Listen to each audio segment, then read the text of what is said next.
আসসালামু আলাইকুম ওরহমতুল্লাহ। প্রিয় দিনী ভাই ও বোন, জীবনের এমন কোনো পর্যায়ে কি আপনার এসেছে যখন মনে হয়েছে চারিদিকের সব দরজা বন্ধ হয়ে গেছে?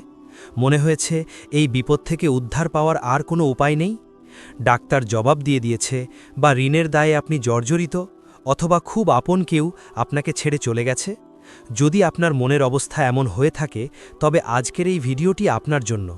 আজ আমরা জানব আল্লাহ রব্বুল আলমিন কিভাবে বান্দার জন্য অসম্ভবকে সম্ভব করে দেন। আমরা প্রায়ই হতাশ হয়ে পড়ি। আমরা ভুলে যাই যে আমরা এমন এক রবের ইবাদত করি যিনি কুন ফায়াকুনের মালিক। তিনি শুধু বলেন হাও, আর সাথে সাথে তা হয়ে যায়। পবিত্র কোরআনে আল্লাহ তাআলা অসংখ্য নবী রাসূলের ঘটনা বর্ণনা করেছেন, যেখানে বাহ্যিক দৃষ্টিতে বাঁচার কোনো উপায় ছিল না, কিন্তু আল্লাহ অদৃশ্য সাহায্য সেখানে পৌঁছে গিয়েছিল। একবার ভাবুন তো, হজরত মুসা আলাইহিস সালামের কথা। সামনে অথই লোহিত সাগর, আর পেছনে ফেরাউনের বিশাল সেনাবাহিনী।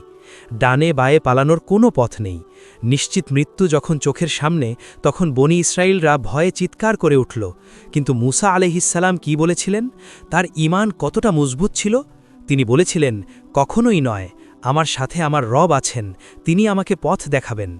ঠিক সেই মুহূর্তেই আল্লাহ অসম্ভবকে সম্ভব করলেন। যে সাগরে ডুবে মরার কথা ছিল, সেই সাগরের পানি মাঝখান দিয়ে ফেটে রাস্তা হয়ে গেল। সুবহানাল্লাহ। প্রিয় ভাই ও বোন, আমাদের সমস্যাগুলো কি মুসা আলাইহিস সালামের সামনে থাকা সমুদ্রের চেয়েও বড়? নিশ্চয়ই নয়। আল্লাহ যদি সমুদ্র দ্বিখণ্ডিত করে রাস্তা বানিয়ে দিতে পারেন, তবে তিনি আপনার জীবনের কঠিন সমস্যা সমাধান করতেও সক্ষম। রাসূল সাল্লাল্লাহু আলাইহি ওয়াসাল্লাম আমাদের শিখিয়ে দিয়েছেন, যখনই কোনো কঠিন বিপদে পড়বেন, তখনই আল্লাহর উপর পূর্ণ তাওয়াক্কুল বা ভরসা রাখবেন। বিপদ যত বড়ই হোক না কেন, আল্লাহর রহমত তার চেয়েও বড়। সহিহ বুখারীর 6321 নম্বর হাদিসে এসেছে, আল্লাহ তাআলা বলেন, আমি আমার বান্দার ধারণা অনুযায়ী তার সাথে আচরণ করি। অর্থাৎ আপনি যদি বিশ্বাস করেন যে আল্লাহ আপনাকে এই বিপদ থেকে উদ্ধার করবেন, তবে তিনি অবশ্যই করবেন। হয়তো আপনি ভাবছেন, অনেক দোয়া করেছি, কিন্তু কবুল হচ্ছে না কেন?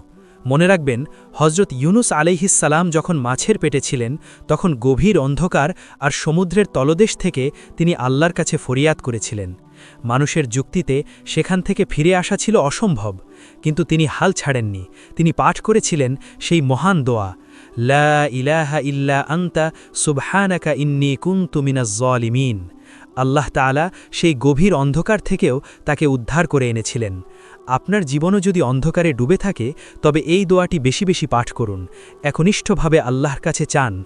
আল্লাহ তাআলা কোরআনে ওয়াদা করেছেন যে আল্লাহকে ভয় করে, আল্লাহ তার জন্য পথ বের করে দেন এবং তাকে এমন উৎস থেকে রিজিক দান করেন যা সে কল্পনাও করতে পারে না। তাই আসুন, হতাশ না হয়ে আল্লাহ কাছে হাত তুলি, চোখের পানি ফেলে বলি, হে আল্লাহ, আমার সাধ্য নেই, কিন্তু তুমি সর্বশক্তিমান। ইনশাআল্লাহ আল্লাহ আপনার জন্য অসম্ভবকে সম্ভব করে দেবেন, আপনার বন্ধ দরজাগুলো খুলে দেবেন। আল্লাহ আমাদের সবাইকে বিপদে ধৈর্য ধারণ করার এবং তার উপর অটল বিশ্বাস রাখার তৌফিক দান করুন। আমিন। আসসালামু আলাইকুম ওরহমতুল্লাহ।